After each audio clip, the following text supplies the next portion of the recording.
Hello everyone, this is Anjali Sharma. Welcome back to my YouTube channel.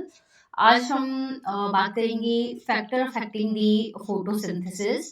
So this is the last lecture of your chapter and जितना भी content होगा वो हम कर चुके हैं। सो स्टार्ट करते हैं फैक्टर अफेक्टिंग फोटोसिंथेसिस के साथ में। फोटोसिंथेसिस को अफेक्ट करने के लिए बहुत से फैक्टर जो होते हैं वो रिस्पॉन्सिबल होते हैं। तो सबसे पहले हम बात करेंगे कि what are these factors. So factors जो है वो एक्सटर्नल भी हो सकते हैं और इंटरनल भी हो सकते हैं। कौन कौन से फैक्टर होंगे? External factor and internal factors. अब इंटरनल फैक्टर्स के अंदर क्या आता है? Internal factors include chlorophyll. क्या आएगा इसके अंदर? फर्स्ट आएगा क्लोरोफिल, सेकंड लीफ की एज क्या है एंड उसकी एनाटॉमी क्या है, and the third one is photosynthesis की डिमांड कितनी है। Photosynthesis demand. So these are the internal factors. अब एक्सटर्नल के अंदर देखो कौन कौन सा आता है आपका। एक्सटर्नल फैक्टर में the first one is carbon dioxide, then light, then temperature, उसके बाद क्या होगा? वाटर, एंड लास्ट में रहेगा आपका मिनरल एलिमेंट्स। इतना आप नोट डाउन कर लेंगे। So these are the internal factor होते हैं, एक्सटर्नल फैक्टर होते हैं। इंटरनल के अंदर जो हम करते हैं दैट इज दी क्लोरोफिल क्या है, लीफ की एज क्या है, देन उसके एनाटॉमी क्या है, और फोटोसिंथेसिस की उसकी डिमांड क्या होती है। फिर जो एक्सटर्नल है, एक्सटर्नल के अंदर हम देखते हैं कार्बन डाइऑक्साइड, लाइट देखते हैं, then temperature, then waters, all these are the external factor. ठीक है। जो फोटोसिंथेसिस है, फोटोसिंथेसिस के केस में हम देखते हैं कि ऑक्सीजन जो है वो बाई प्रोडक्ट रिलीज होता है। मेन प्रोडक्ट जो है इसका क्या होता है? ग्लूकोज होता है, कार्बोहाइड्रेट्स होता है। सो दिस इज दी फोटोसिंथेसिस। अब फोटोसिंथेसिस को वेरियस फैक्टर जो है वो अफेक्ट करते हैं। वो कौन कौन से हैं? So the rate of photosynthesis होता है कि फोटोसिंथेसिस का जो रेट है वो जो है अल्टीमेटली ये भी बताएगा कि प्लांट की यील्ड क्या रहेगी आपकी। ठीक है। सो जैसे कि एग्जांपल हो गए, जैसे इंक्लूडिंग क्रॉप प्लांट्स हो गए, तो ये दोनों बताए हुए हैं, इंटरनल है, एक्सटर्नल हो सकता है। So these are the factor. ठीक है। Number, size, age, orientation of leaves and neutrophil cell, then CO2 concentration, then chloroplast, and then the amount of the chlorophyll। अब ये जो इंटरनल फैक्टर हैं, इंटरनल फैक्टर हैं, अगर तो जैसे क्लोरोफिल हो गया, लीफ के एनाटॉमी क्या है, ये जो है डिपेंडेंट होते हैं किसके ऊपर? जेनेटिक। ठीक है। इंटरनल है तो किसके ऊपर डिपेंड रहेंगे? जेनेटिक जो प्रीडिस्पोजिशन रहती हैं एंड प्लांट की जो ग्रोथ है उसके ऊपर, and the growth of plant. Internal factor जो है इस चीज पे डिपेंड करेगा कि जेनेटिक डिस्पोजिशन क्या है and the growth of the plant. इतना नोट डाउन करोगे। देन अब सबसे पहले वन बाय करके हम डिस्कस करते हैं इंटरनल फैक्टर्स को। इंटरनल फैक्टर के अंदर जो सबसे पहले हमने किया इंटरनल फैक्टर में, सबसे पहले हम बात करेंगे क्लोरोफिल के बारे में। ठीक है। The first factor is the chlorophyll. Chlorophyll का फोटोसिंथेसिस के साथ में डायरेक्ट रिलेशनशिप होता है।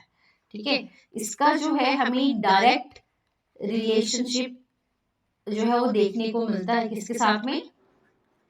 रेट ऑफ फोटोसिंथेसिस के साथ में। ठीक है। क्लोरोफिल होगा अगर, वहां पे हमें रेट ऑफ फोटोसिंथेसिस क्या देखने को मिलता है? ज्यादा देखने को मिलता है। Second is the leaf age. ठीक है। उसकी एज क्या है एंड एनाटॉमी। एंड एनाटॉमी अगर हम देखें अगर तो जैसे लीफ जो है वो एक्सपेंड कर रहा है, या इवन से दैट कि जो लीफ है उसने फुल साइज जो है वो अटेन कर लिया है। अगर लीफ का फुल साइज अटेन कर लिया है तो उस केस में हमें मैक्सिमम जो है वो फोटोसिंथेसिस देखने को मिलती है, उसका रेट मैक्सिमम हम देखते हैं।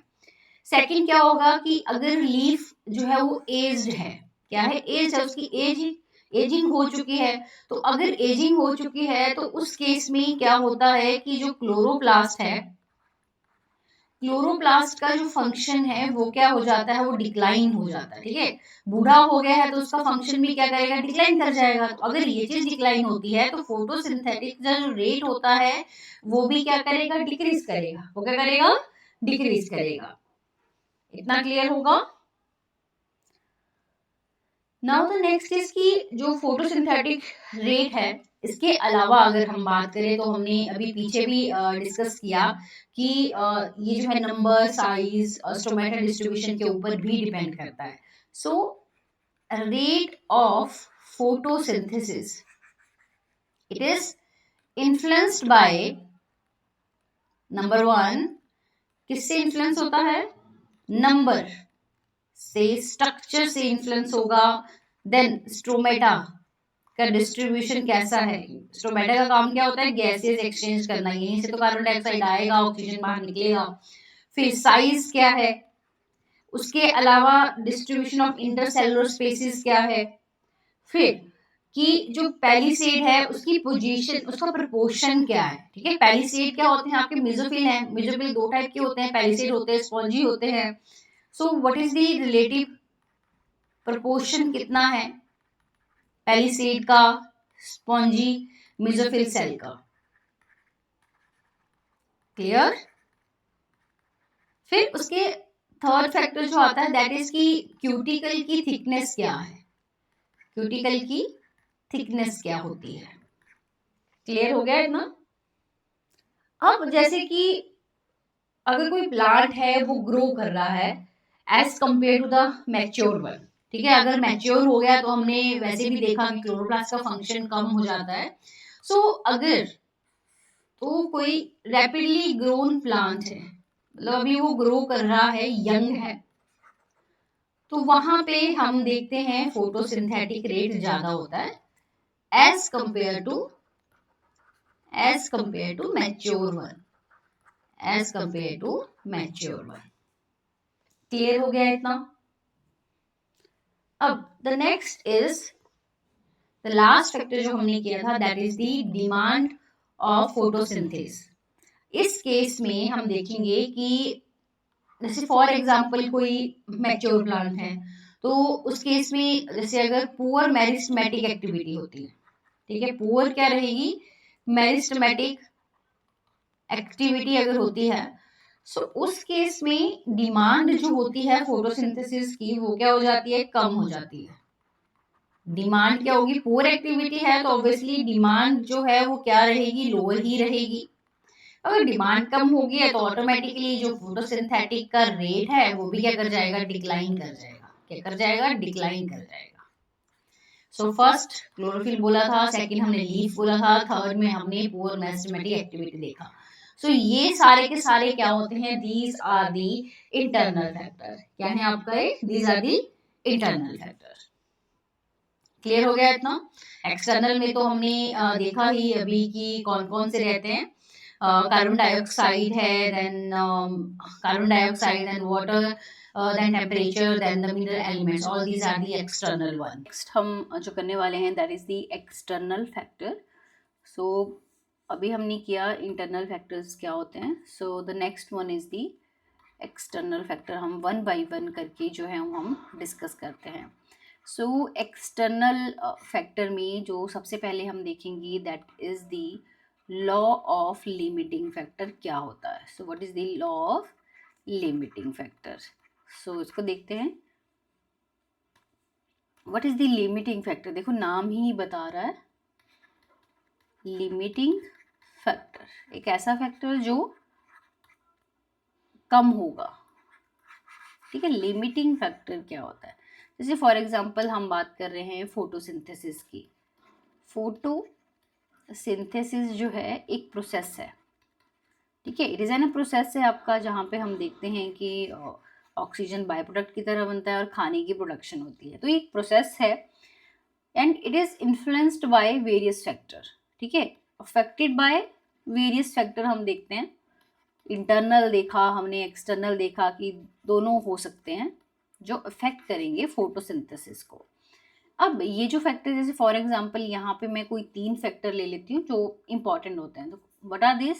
जैसे टेम्परेचर हो गया, लाइट हो गया एंड कार्बन डाइऑक्साइड। ये 3 फैक्टर हैं जैसे कि ये अफेक्ट करते हैं फोटोसिंथेसिस प्रोसेस को। ठीक है, अब इनमें से, ठीक है, इन फैक्टर में से जो सबसे स्लोएस्ट होगा, ठीक है, उसके ऊपर डिपेंड करता है, उसके ऊपर जो है डिपेंडेंट होगा आपका फोटोसिंथेटिक का जो रेट होगा।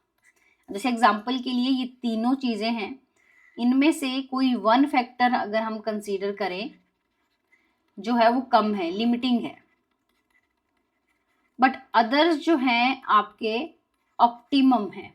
ठीक है, ऑप्टिमम में ये जो है कम है। सो उस केस में क्या होगा, जो फोटोसिंथेटिक का रेट होगा वो डिक्रीज होगा। एंड व्हाट इफ तीनों के तीनों, अगर टेम्परेचर, लाइट एंड रिएक्शन ये सारे के सारे ऑप्टिमम है ना, तो उस केस में फोटोसिंथेसिस जो होगी वो क्या होगी, मैक्सिमम हमें देखने को मिलती है। क्या देखने को मिलती है हमें? मैक्सिमम देखने को मिलती है। सो अब यहाँ पे फोटोसिंथेटिक का रेट क्या हो गया, कम हो गया। सो इसी को ही हम कहते हैं law of limiting factor, law of limiting factor. Because यहाँ पे देखो 3 फैक्टर थे तो उनमें से कोई एक फैक्टर कम था, तो इस चीज ने डिटरमाइन किया होगा इसके रेट को। That's why it is called the law of limiting factor and इसी को ही हम कहते हैं Blackman limiting factor. Clear? So this is very very important. Law of limiting factor क्या होता है एंड किसने दिया था? ब्लैकमैन ने दिया था। एंड इसी के साथ में आपने इसको आप कैसे डिफाइन करोगे लॉ ऑफ लिमिटिंग फैक्टर को? सो आप कह सकते हो यहाँ पे कोई एक ऐसा प्रोसेस है जहाँ पे rate of photosynthetic process is limited by pace of slowest factor, pace of the slowest factor, so is known as limiting factor, is known as limiting factor। आप इसको जल्दी से नोट डाउन कर लो। क्लियर हो गया इतना कि लिमिटिंग फैक्टर क्या होता है? सो this is the law of limiting factor जो हमने अभी देखा। सो यही सेम थिंग जो मैंने अभी आपको बताई कि जो nearest to the minimal value होता है वही क्या करेगा, डिटरमाइन करता है। ठीक है, वही क्या करेगा, डिटरमाइन करेगा। एंड जैसे कि एग्जांपल के लिए आपके पास यहाँ पे दिया होगा, despite the presence of a green leaf and optimum light and CO2 condition the plant may not photosynthesis if the temperature is low. 3 factor मैंने आपको बताया, तो इन्होंने भी 3 में से किसी एक को लो रख दिया, तो ये डिटरमाइन करेगा फोटोसिंथेटिक रेट क्या होता है। So this leaf if the optimum temperature अगर उसको दे दिया जाए तो उस केस में क्या हो जाएगा, फोटोसिंथेसिस होनी स्टार्ट हो जाएगी। ठीक है, तीनों चीजें क्या चाहिए हमें, एक ऑप्टिमम क्या होना चाहिए, टेम्परेचर होना चाहिए, ऑप्टिमम लाइट होनी चाहिए, ज्यादा कम नहीं चाहिए हमें, और क्या होना चाहिए, ऑप्टिमम ही CO2 होना चाहिए। तभी जाके क्या होगा, मैक्सिमम फोटोसिंथेसिस हमें देखने को मिलती है। नाउ द नेक्स्ट इज कि द एक्सटर्नल फैक्टर जो हमने अभी देखा कौन कौन से होते हैं, सनलाइट है, टेम्परेचर है, कार्बन डाइऑक्साइड है, देन वाटर हो गया आपका। ये सारे के सारे फैक्टर जो है वो क्या करते हैं, अफेक्ट करते हैं। जैसे वाटर केपेबिलिटी कितनी है, देन सनलाइट कितना है, देन लाइट का एक्सपोजर कितना होगा, टेम्परेचर हाई है, लो है, ऑप्टिमम है, CO2 अवेलेबल है या नहीं है आपका। ये सारे के सारे फैक्टर जो है वो जो है डिटरमाइन करते हैं फोटोसिंथेटिक रेट को। So hence, though several factors interact and simultaneously affect the photosynthesis or CO2, usually one factor is major cause or is one that limit the effect। अब ये बोल रहा है कि जो फोटोसिंथेसिस है इसको वेरियस फैक्टर होते हैं, जैसे इंटरनल हम बात कर रहे हैं, एक्सटर्नल हम बात कर रहे हैं, टेम्परेचर हो गया, कार्बन डाइऑक्साइड हो गया, फिर उसके बाद लाइट हो गया आपका। इस ऑल्दो ये सारे के सारे फैक्टर जो है इसको अफेक्ट कर रहे हैं, बट इनमें से भी कोई वन होगा, ओनली वन होगा, यूजली एक ही होता है आपका, जो लिमिट करता है रेट को। ठीक है, now the next one is light. So the next जो हम फैक्टर करने वाले हैं दैट इज कि लाइट का क्या अफेक्ट रहता है फोटोसिंथेसिस के ऊपर। सो लाइट क्या होनी चाहिए, ज़्यादा होनी चाहिए या कम होनी चाहिए आपकी? आप कैसे, थोड़ा अगर सोचो, आपने अब तक पूरा का पूरा चैप्टर कर लिया। सो रेट ऑफ जो फोटोसिंथेसिस होता है, रेट जो है इसका फोटोसिंथेसिस का, वो डायरेक्टली होता है लाइट इंटेंसिटी के साथ में। ठीक है, लाइट इंटेंसिटी क्यों चाहिए होती है आपकी? बिकॉज सन से लाइट एनर्जी आती है आपकी, जो पार वाला रीजन होता है, फिर वहाँ से उसको हार्वेस्ट करती है, देन अब्सॉर्ब करती है, देन उसको यूटिलाइज करती है लाइट रिएक्शन में, फिर वहाँ से एटीपी बनता है, देन NADPH बन रहा है, उसको यूटिलाइज करेंगे डार्क रिएक्शन में। So it is directly proportional होता है आपका लाइट इंटेंसिटी की, बट विद फिजियोलॉजिकल लिमिट्स भी होती हैं। मतलब तो आप ये कह लो कि एक ऑप्टिमम चीज़ ही हमें चाहिए। एक लेवल तक जब आप लाइट इंटेंसिटी को इंक्रीज किए जा रहे हो, तो एक ऐसा सैचुरेशन पॉइंट आएगा जहाँ पे फिर इंक्रीज होना कम हो जाएगा आपका। तो रेट जो है वो एक लीनियर रिलेशनशिप जो है हमें क्या कर देता है, शो कर देता है आपका। ठीक है, डायरेक्टली प्रोपोर्शनल आप कहोगे। ठीक है, अगर आप बात करोगे, जैसे ये तो हो गया जब लाइट है, जब सपोज करो नाइट में, आप कैसे बताओगे कि ये लिमिटिंग फैक्टर है या नहीं है? लाइट, नाइट के केस में लाइट जो है वो कभी भी तब जो है वो नेवर लिमिटिंग फैक्टर होगा। ठीक है, when we need to we need to distinguish between the light quality, quality कितनी है, light intensity and the duration of exposure. अब ये जो लाइट है, ऐसा नहीं है कि कितनी पड़ रही है, इसकी क्वालिटी भी मैटर करती है। ठीक है, क्वालिटी के साथ में इसका इंटेंसिटी कितनी आ रही है वो भी डिपेंड करेगी। फिर एक्सपोजर टाइम, यहाँ से डायरेक्ट क्वेश्चन बनता है, लाइट में भी क्वालिटी क्या है, उसकी इंटेंसिटी कितनी है, एक्सपोजर टाइम कितना है, ये सारी चीज़ें जो है वो अफेक्ट करती है फोटोसिंथेसिस को। यहाँ पे हम एक लीनियर रिलेशनशिप देखते हैं between the incident light and the CO2 fixation rate at a low intensity light. अगर हम देखते हैं कि लो इंटेंसिटी लाइट है, ठीक है, लो इंटेंसिटी लाइट है, तो उस केस में हम क्या देख रहे हैं, हम देख रहे हैं एक लीनियर रिलेशनशिप किसके बीच में, जो इंसिडेंट लाइट है एंड CO2 जो फिक्स हो रहा है, CO2 फिक्सेशन का जो रेट है, it is very very important. अब एट हायर लाइट इंटेंसिटी, जब हम बोले कि जब ज़्यादा हो जाती है, तो gradually the rate does not show further increase as other factor becoming the limiting factor. What is interesting to know that light saturation occurs. Light saturation कब होती है आपकी? At 10% of the full sunlight.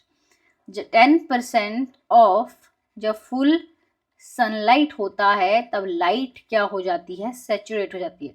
अभी हमने बताया कि है तो डायरेक्टली रिलेशनशिप है इन दोनों के बीच में, बट एक फिजियोलॉजिकल लिमिट भी आ जाती है। ऐसा नहीं है कि आप लाइट इंटेंसिटी को इंक्रीज किए जा रहे हो तो रेट ऑफ फोटोसिंथेसिस भी आपका इंक्रीज हो जाएगा। एक पॉइंट तो ऐसा आएगा कि जब जो CO2 यूज हो रहा है और जो CO2 रिलीज हो रहा है वो इक्वल हो जाएगा, उसको आप कंपनसेशन पॉइंट बोल दोगे। तो एक लिमिटिंग तक, एक लिमिट तक ही क्या होता है, आपका जो रेट है वो क्या होगा, इंक्रीज होगा आपका। Hence except for plant in the shade and in dense forest, light is rarely a limiting factor. अभी हमने किया कि जैसे नाइट के केस में भी क्या होता है, never limiting factor. So increase in the incident light beyond a point cause the. अब जैसे ये बोल रहे हैं कि limit within physiological limit हो गया, कि मतलब आप बढ़ाए जा रहे हो, एक सैचुरेशन पॉइंट आएगा, उसके बाद क्या हो जाएगा कि जब इंसिडेंट लाइट ज़्यादा हो जाएगी तो उससे जो है वो कॉज होगा क्लोरोफिल का break down. This point is very very important. ठीक है, जैसे टेम्परेचर इंक्रीज करते हैं, तो अगर टेम्परेचर इंक्रीज होता है तो जो एंजाइम है वो क्या हो जाता है, डीनेचर हो जाता है। तो सेम यहाँ पे भी क्या होगा कि जब इंसिडेंट लाइट ज़्यादा हो जाएगी तो उस केस में ब्रेक डाउन हो जाता है किसका, क्लोरोफिल का, एंड फोटोसिंथेसिस क्या हो जाएगी, डिक्रीज हो जाएगी। फोटोसिंथेसिस क्या हो जाती है, डिक्रीज हो जाती है। फोटोसिंथेसिस क्या होगी, डिक्रीज हो जाएगी। So this is the graph of light intensity on the rate of photosynthesis. तो this is the light intensity and this is the rate of photosynthesis. अब देखो यहाँ पे बढ़ रहा है, अब यहाँ पे भी क्या है, देखो डायरेक्टली इंक्रीज हो रहा है, बट यहाँ पे क्या आता है, इसका सैचुरेशन पॉइंट आ जाता है। क्या जाता है यहाँ पे, सैचुरेशन पॉइंट आ जाता है। क्लियर। नाउ द नेक्स्ट जो हम करेंगे दैट इज दी की कंपनसेशन पॉइंट क्या होता है। ठीक है, so what is the compensation point. एक होता है light compensation point, light compensation point भी होगा, कार्बन डाइऑक्साइड कंपनसेशन पॉइंट भी होता है आपका। सो कंपनसेशन पॉइंट तो पहले आप किसको बोलते हो, सो कंपनसेशन पॉइंट का मतलब हो गया कि जब CO2 का जो अमाउंट है कितना यूज कर रहे हो, फोटोसिंथेसिस के केस में उसने कितना फिक्स किया, is equal to the CO2 release. अब CO2 रिलीज कब होता है पता ही है हमें, रेस्पिरेशन के केस में होता है। सो this is called the compensation point. इसी को ही हम क्या कहते हैं, इसको हम कहते हैं कंपनसेशन पॉइंट। क्या कह दिया हमने इसको, कंपनसेशन पॉइंट हम बोल रहे हैं। क्लियर होगा इतना। सो this is the compensation point. अब जब दोनों चीजें इक्वल हो जाती हैं तो नो गैसेस एक्सचेंज बोल सकते हो आप, नो गैसेस एक्सचेंज, बिकॉज दोनों चीजें क्या हो जाती हैं, इक्वल हो गई हैं, सैचुरेशन पॉइंट पे आ गई हैं। अब this is the light compensation point, then how will you define it. So light intensity at which CO2 used is equal to CO2 release. Clear? अब लो कंपनसेशन पॉइंट जो होता है वो हमें बताता है फोटोसिंथेटिक की एफिशिएंसी को। So you can say that कि कंपनसेशन पॉइंट जो है वो इनडायरेक्टली होता है। Compensation point is indirectly to the photosynthetic efficiency, or you can see that available CO2 used and the available CO2 used. So this is important. compensation point जो है वो indirectly proportional होता है आपका किसके साथ, photosynthetic activity के साथ में। क्लियर। अब जैसे पीछे हमने जो किया अभी कि इंक्रीज अगर हो रही है लाइट, इंक्रीज अगर होती है लाइट इंटेंसिटी, तो एक सर्टेन लेवल तक ही क्या होता है, इंक्रीज होता है PS, बट बियॉन्ड दैट, ठीक है, बट बियॉन्ड दैट अगर टू हाई हो जाए, टू हाई के केस में क्या होता है, स्टॉप हो जाता है, स्टॉप कह लो, या जो PS है वो डिक्रीज हो जाता है। PS क्या है आपका, डिक्रीज हो जाता है। अब क्वालिटी ऑफ लाइट भी हमने किया, इसको नोट डाउन कर लो। और फिर उसके बाद हम करते हैं कि क्वालिटी ऑफ लाइट। ठीक है, क्वालिटी ऑफ लाइट का मतलब क्या हो गया कि जैसे वो डिफरेंट वेवलेंथ लाइट को जो है एब्जॉर्ब करता है, डिफरेंट वेवलेंथ लाइट को जो है एब्जॉर्ब करता है। उसमें से भी हमने देखा था कौन कौन से थे, रेड थे और ब्लू था। रेड और ब्लू में जो है हमें एफिशिएंसी जो है उसकी हमें क्या देखने को मिलती है, हमें ज़्यादा देखने को मिलती है। रेड और ब्लू के केस में हमने देखा कि ये जो है एनहांस कर देता है फोटोसिंथेटिक रेट को। क्लियर हो गया इतना। Now the next one is, I think this is, हाँ, और इसी के साथ में देखो कि जो सन है, सन से ना बहुत, जैसे फॉर एग्जांपल अगर आपकी 100% एनर्जी आ रही है तो उसमें से भी ना सिर्फ और सिर्फ ओनली 1 to 2% ही एब्जॉर्ब्ड होता है प्लांट के थ्रू। ठीक है, बाकी क्या होता है आपका, बाकी जैसे एटमॉस्फेयर में रिफ्लेक्ट भी हो जाता है आपका। ठीक है, तो जितनी एनर्जी सन से आती है, जितनी लाइट आती है, उसका सिर्फ 1 से 2% ही क्या होता है, एब्जॉर्ब्ड होता है by the plant.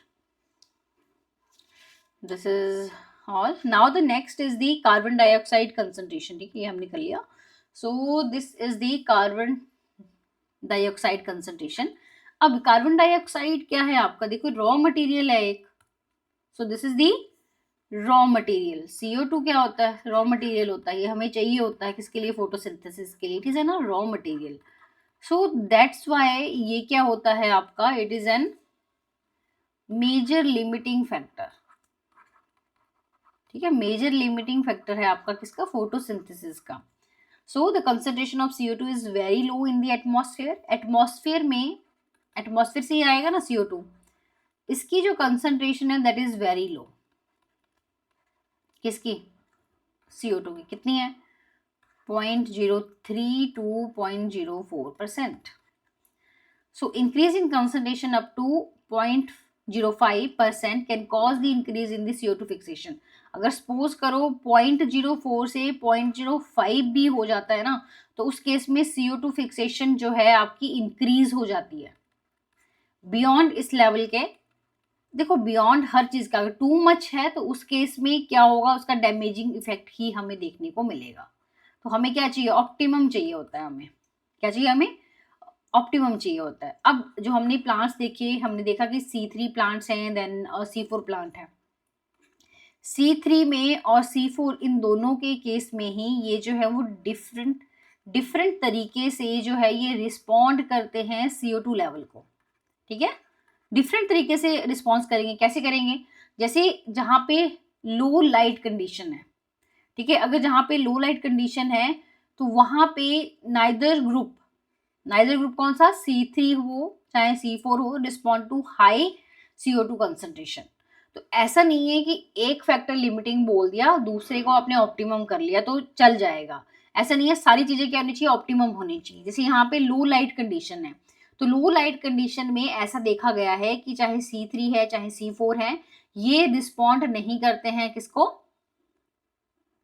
High CO2 condition को। अगर हाई लाइट इंटेंसिटी है, सो हाई लाइट इंटेंसिटी के केस में क्या देखा गया है कि जो दोनों हैं C3 एंड C4, ये शो करते हैं क्या, increase in the rate of photosynthesis. क्या करेंगे, increase in the rate of the photosynthesis. Clear हो गया इतना। सो हमें क्या चाहिए, ऑप्टिमम टेम्परेचर होगा, ऑप्टिमम लाइट होगी। अभी हमने देखा पीछे हाईलाइट पे जो है हाईलाइट इंटेंसिटी पे ही दोनों जो है वो रिस्पॉन्ड कर रहे थे आपका, वहां पे CO2 फिक्सेशन ज्यादा है। सो यू कैन से दैट कि ऑप्टिमम अगर टेम्परेचर होगा और ऑप्टिमम अगर लाइट इंटेंसिटी होगी, तभी जाके जो CO2 फिक्सेशन है वो आपका इंक्रीज हो रहा है। तो अगर ये इंक्रीज होता है तभी जाके रेट ऑफ फोटोसिंथेसिस भी क्या हो रहा है आपका, इंक्रीज हो रहा है। एंड जो CO2 है ये हमेशा ही एक लिमिटिंग फैक्टर रहेगा, ऑलवेज लिमिटिंग फैक्टर। क्यों रहेगा, because it is an raw material. क्या ये आपका एक रॉ मटेरियल होता है। क्लियर हो गया इतना। Now what is important to note that जो C4 प्लांट है शो सैचुरेशन एट अबाउट 360, इस पे करते हैं। ठीक है, C4 प्लांट के लिए जो सैचुरेशन है वो कितना है, 360 माइक्रो पर लीटर। एंड C3 के केस में while C3 respond to increase CO2 concentration के लिए ये रिस्पॉन्ड करते हैं, एंड इनका सैचुरेशन देखा गया है बियॉन्ड 450 माइक्रोलीटर। ठीक है, कितना देखा गया है, 450। सो this is also important. Thus, current availability of the CO2 level is limiting to the C3 plant. अभी क्या बोल रहा है कि करंटली कितना जो है CO2 लेवल जो है आपका प्रेजेंट है, वो किसके लिए लिमिटिंग फैक्टर होता है, C3 के लिए होता है। हमने देखा था अभी, जैसे जब हमने C3 किया, हमने C4 किया, तो क्योंकि C3 के केस में ही क्या होता है, फुट रेस्पिरेशन हम देखने को मिलते हैं, C4 के केस में तो एब्सेंट होती है। सो अवेबिलिटी जो है वो किसको करेगी, लिमिटिंग फैक्टर देखा गया है कहाँ पे, C3 के केस में। The fact that C3 plant respond to higher concentration, higher concentration होगी तभी तो इसको जो है कार्बोक्सिलेज एक्टिविटी करेगा। अगर इसकी लो हो जाती है तो उस केस में वो ऑक्सीजनेज एक्टिविटी कर सकता है, by showing increase rate of photosynthesis leading to higher productivity. यहाँ पे बोल रहे हैं कि जो C3 है ये रिस्पॉन्ड करेगा हाई CO2 कंसंट्रेशन के लिए, तो इससे क्या हो जाएगा, हायर प्रोडक्टिविटी हम देखते हैं, हायर प्रोडक्टिविटी होगी। एग्जाम्पल यहाँ पे आपको दिया हुआ है जैसे कि ग्रीन हाउस क्रॉप है, bell pepper and tomato, this is important, and they are allowed to grow in the carbon dioxide enriched environment, जहाँ से हमें क्या देखने को मिलेगी, हायर इल्ड जो है हमें देखने को मिलती है, हायर इल्ड क्या है हमें देखने को मिलेगी। इतना क्लियर होगा। नाउ यहीं पे देखते हैं कि CO2 कंपनसेशन पॉइंट भी होता है एक, हमने लाइट कंपनसेशन पॉइंट कर लिया, then let's talk about the CO2 compensation point. Carbon dioxide compensation point क्या होता है, CO2 concentration at which CO2 fixed by photosynthesis equal to the, वही होगा आपका CO2 fixed is equal to the CO2 released। अब release तो हमको पता ही है फोटो रेस्पिरेशन में होता है आपका। अब इसके बीच में और लाइट कंपनसेशन के बीच में क्या डिफरेंस हो गया, देखो लाइट के केस में वो रिफ्लेक्ट करता है balance as a function of light intensity. अब CO2 कंपनसेशन के केस में ये रिफ्लेक्ट करेगा किस चीज को, balance between photosynthesis and respiration in term of CO2, ठीक है, एज अ फंक्शन ऑफ किसका, CO2 पे देखेंगे हम इसको, CO2 कंसंट्रेशन कितनी है, कम है या कम है या हाई है आपकी। लाइट के केस में हम उसको फंक्शन ऑफ लाइट इंटेंसिटी की फॉर्म में जो है हम क्या करते हैं, मेजर करते हैं। इसके अलावा यहाँ पे जो आपने इंपॉर्टेंट पॉइंट नोट डाउन करना है, जो C3 प्लांट है, अभी हमने देखा C3 प्लांट के केस में जो इसका सैचुरेशन था वो 450 तक हमने देखा, और इसी को ही आप कर सकते हो 30 to 70 ppm होता है आपका, टेम्परेचर जो है इसका 25 डिग्री है। C4 प्लांट के केस में जो है लोअर कंपनसेशन पॉइंट होता है, lower CO2 compensation point.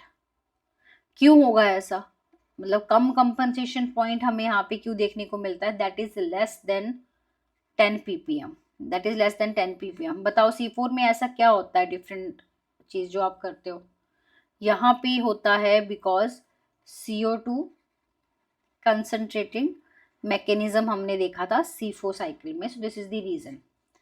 So CO2 concentration at the कहाँ पे होती है, इसकी जो साइट होती है, एंजाइम साइट होती है आपकी within the C4 chloroplast is often saturating for the rubisco activity. So because of this C4 plant के केस में हम क्या देखते हैं, हम देखते हैं lower CO2 compensation point. Clear हो गया इतना।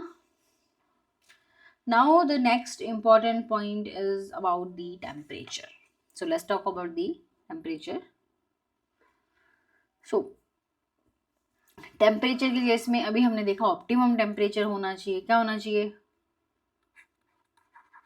ऑप्टिमम टेम्परेचर, ठीक है, क्या होना चाहिए, ऑप्टिमम टेम्परेचर हम देखेंगे। इसी के साथ में dark reaction being enzymatic are temperature control, कौन से होते हैं, जो डार्क रिएक्शन है ये क्या होते हैं, टेम्परेचर कंट्रोल होते हैं। Though the light reaction are also temperature sensitive, they are affected to a much lesser extent. Maximum temperature control हम डार्क रिएक्शन देखने को मिलते हैं, ये कम होते हैं, लेस होते हैं। C4 प्लांट, अब इसके केस में भी हम देखेंगे कि C4 और C3 के केस में टेम्परेचर का क्या इफेक्ट होता है। C3 प्लांट है और एक C4 प्लांट है। C4 जो प्लांट होते हैं ये रिस्पॉन्ड करते हैं आपके हायर टेम्परेचर को, किसको करेंगे, हाई टेम्परेचर को, तो रेट क्या होगा इसका, हाई रहेगा। इसमें have a much lower temperature optimum, यहाँ पे क्या होगा, लोअर टेम्परेचर ऑप्टिमम होगा।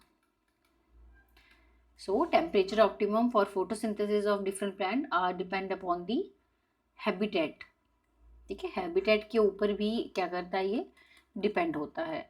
अब जैसे कि हैबिटेट के केस में हम देखेंगे, जैसे ट्रॉपिकल है, ठीक है, ट्रॉपिकल प्लांट्स हैं, तो वहाँ पे हायर टेम्परेचर ऑप्टिमम देखा जाता है, ठीक है, हायर टेम्परेचर ऑप्टिमम देखा जाता है as compare to the temperate. सो टेम्परेट में क्या होगा, लो रहेगा, ठीक है।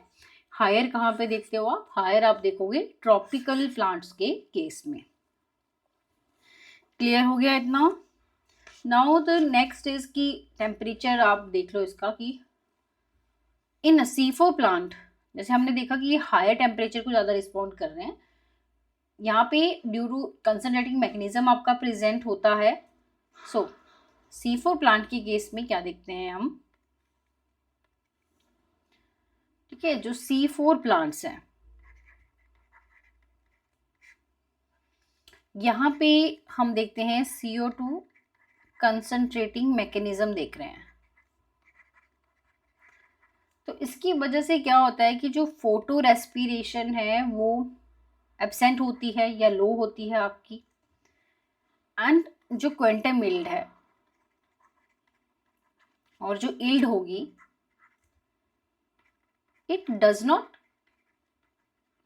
शो अ टेम्परेचर डिपेंडेंसी, ठीक है, टेम्परेचर डिपेंडेंसी को ये कम शो करेगी। क्यों करेगी, बिकॉज यहाँ पे CO2 कंसंट्रेशन मैकेनिज्म है, तो अगर CO2 कंसंट्रेशन मैकेनिज्म इसमें कम है तो फोटो रेस्पिरेशन कम हो रही है, फोटो रेस्पिरेशन एब्सेंट है, क्वांटम यील्ड के ऊपर भी जो है ज़्यादा इफेक्ट नहीं पड़ेगा आपका। तो टेम्परेचर डिपेंडेंसी अगर हम कंपेयर करें C3 के केस में, तो क्या होती है आपकी C4 के केस में जो है वो नहीं देखी जाती है। अब अगर हम बात करें लोअर टेम्परेचर पे, ठीक है, कहाँ पे लोअर टेम्परेचर है अगर, सो लोअर टेम्परेचर जैसे for example it is less than 30 degree Celsius, ठीक है, this is very very important. अगर लोअर टेम्परेचर है तब यहाँ पे जो क्वांटम यील्ड है वो C3 के केस में हायर होगी। C3 के केस में क्या होती है, हायर होती है देन दी C4। और अगर है आपका टेम्परेचर ग्रेटर देन 30, तो यील्ड हमें देखने को मिलती है ज़्यादा, यहाँ पे C4 में ग्रेटर रहेगी than C3। This point is very very important. ठीक है, केस में जैसे C3 हो गया, यहाँ पे C4 करते हैं। जो C3 है, अगर एटमॉस्फेरिक जो CO2 है वो ज़्यादा है तो ये बेनिफिट ज़्यादा करती है, ठीक है, ये इसको बेनिफिट ज़्यादा मिलेगा। पर CO2 अगर यहाँ पे लो है, as a result plant do not benefit from the, यहाँ पे do not benefit from increased atmospheric जो CO2 कंसंट्रेशन है, बिकॉज यहाँ पे तो CO2 कंसंट्रेशन मैकेनिज्म आपको देखने को मिल रही है, and CO2 at the low concentration है, and as a result plant को जो है वो आपका बेनिफिट नहीं होगा अगर CO2 कंसंट्रेशन जो है आपकी क्या हो जाती है, ज़्यादा होगी आपकी एटमॉस्फेयर वाली। क्लियर, या आप इसको कह लो कि जो C3 है ये डिपेंडेंट होता है आपका किसके ऊपर, डिपेंडेंट है CO2 कंसंट्रेशन पे, बिकॉज C3 के केस में फोटो रेस्पिरेशन भी होती है, बट C4 के केस में हमने अभी डिस्कस किया कि it is an independent on temperature है। क्यों होगा, बिकॉज CO2 कंसंट्रेशन मैकेनिज्म है इसका, और on the CO2 concentration. Clear हो गया इतना। नाउ नेक्स्ट हम बात करते हैं वाटर के बारे में। तो the next important factor is the water. अब वाटर जो है वो इनडायरेक्टली, पहली बात क्या करता है, अफेक्ट करता है। इनडायरेक्टली अफेक्ट करेगा, क्यों करेगा इनडायरेक्टली, वाटर का हमने कहीं डायरेक्ट रूट तो देखा नहीं है। अब जो वाटर है वो क्या करेगा, अगर वाटर कम है आपका तो वाटर स्ट्रेस हो जाएगा प्लांट को। तो अगर वाटर स्ट्रेस होता है तो जो स्टोमेटा है वो क्या हो जाएगा, क्लोज हो जाएगा। अब स्टोमेटा का फंक्शन क्या होता है कि वो गैसेस एक्सचेंज करता है, तो इसका रिजल्ट क्या हमें देखने को मिलेगा कि ये CO2 को रिड्यूस कर देगा, उसकी एबिलिटी को, बिकॉज गैसेस एक्सचेंज ही नहीं होगा आपका। उसके बाद अगर वाटर नहीं है तो जो लीव्स हैं वो क्या कर जाते हैं, विल्टिंग हमें देखने को मिलती है, विल्ट कर जाते हैं। तो अगर प्लांट विल्ट करिए तो जो सरफेस एरिया है वो कम हो जाएगा, और जो उसकी मेटाबॉलिक एक्टिविटी है वो भी क्या होगी, कम हो जाएगी। ठीक है, सो वाटर जो है वो इनडायरेक्टली जो है वो क्या करता है, आपका अफेक्ट करता है आपका फोटोसिंथेटिक रेट को। अब उसके बाद आता है आपका, that is the, sorry, water के बाद हमने करना है मिनरल्स। ठीक है, वाटर के बाद हम देखते हैं मिनरल्स। तो देखो, जो फोटोसिंथेसिस है वो आपका, वहाँ पे वेरियस मिनरल प्रेजेंट होते हैं। फॉर एग्जांपल मैग्नीशियम, तो मैग्नीशियम किसका कंपोनेंट होता था आपका, क्लोरोफिल जब मैंने कराया था तो आपको बताया ही था वहाँ पे मैग्नीशियम होता है। तो उसी तरीके से अनदर मिनरल एलिमेंट भी होते हैं, जैसे कि कॉपर हो गया, मैंगनीज हो गया, क्लोराइड हो गया। ये सारे के सारे जो हैं, जो फोटो सिंथेटिक एंजाइम है ना, उसमें रोल प्ले करते हैं आपका। तो अगर मिनरल की क्या हो जाती है, डेफिशिएंसी हो जाती है आपकी, अगर मिनरल नहीं प्रेजेंट है, डेफिशिएंट है, तो वो इनडायरेक्टली क्या करेंगे आपका, डायरेक्टली तो नहीं करेंगे बिकॉज डायरेक्टली तो इसका साइकिल में कहीं रोल नहीं देखा हमने, बट ये फोटोसिंथेटिक जो एंजाइम्स हैं वहाँ पे रोल प्ले करते हैं, क्लोरोफिल का पार्ट होता है। सो ये इनडायरेक्टली जो है वो रेट जो है फोटोसिंथेसिस का क्या करते हैं, उसको अफेक्ट करते हैं। क्लियर। इसके बाद हम देखते हैं कि क्या ऑक्सीजन जो है आपकी, वो भी क्या एक लिमिटिंग फैक्टर हो सकता है कभी भी। ऑक्सीजन, ऑक्सीजन कभी भी नेवर लिमिटिंग फैक्टर होगा। क्यों? बिकॉज ये तो एक बाई प्रोडक्ट है। ऑक्सीजन क्या है, एक बाई प्रोडक्ट होता है। तो अगर ये बाई प्रोडक्ट है तो ये डिफ्यूज हो ही जाएगा, बाहर निकल जाएगा। ठीक है, अगर एक्सेस में है फॉर एग्जांपल, तो एक्सेस में हमने देखा था C3 के केस में कि C3 को ही अफेक्ट करेगा। क्यों करता है आपका, बिकॉज फोटो रेस्पिरेशन होती है वहाँ पे। क्या होती है, रेस्पिरेशन की वजह से। किसकी वजह से होता है, रेस्पिरेशन की वजह से। क्लियर होगा आपको इतना। सो this is all about the factor affecting the photosynthesis, and यहीं पे आपका जो चैप्टर है वो कंप्लीट होता है। अगर आपको इसी चैप्टर में अभी भी कोई डाउट है तो लेट मी नो, मैं फिर से उस टॉपिक को कवर करवा दूंगी जब भी मुझे टाइम लगेगा। एंड इसी के साथ में जितनी भी वीडियो है ये बहुत डिटेल में है, आपको हर एक माइन्यूट जो चीज़ें हैं वो इसमें बता रखी हैं, बिकॉज आपको इसके अलावा कहीं और जाने की ज़रूरत नहीं है, because this is the complete content for you guys. And अगर आपको वीडियो अच्छी लगी हो तो लाइक करो, शेयर करो, and follow for more. Thank you so much.